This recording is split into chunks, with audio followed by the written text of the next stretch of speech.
اللهم إنك ترى ما نزل بنا في غزة من الأحوال يا ذا الجلال والعزة، يا ذا الجبروت والعزة.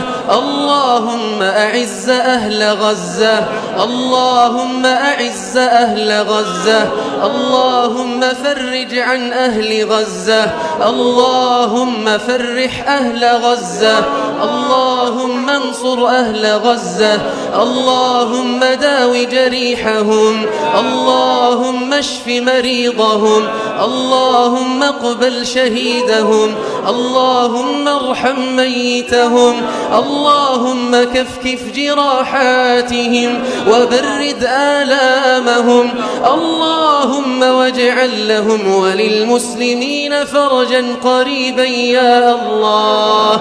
اللهم فرج عنا وعن المسلمين في كل مكان. اللهم انصر الإسلام وأعز المسلمين، واخذل الشرك والمشركين، ودمر أعداء الدين يا رب العالمين. سبحانك سبحانك ترى الظالمين فتمهلهم حتى يظنوا أنك تهملهم، وتبتلي الصالحين في الدنيا حتى يستيئسوا، فإن استيئسوا أتيتهم بنصرهم.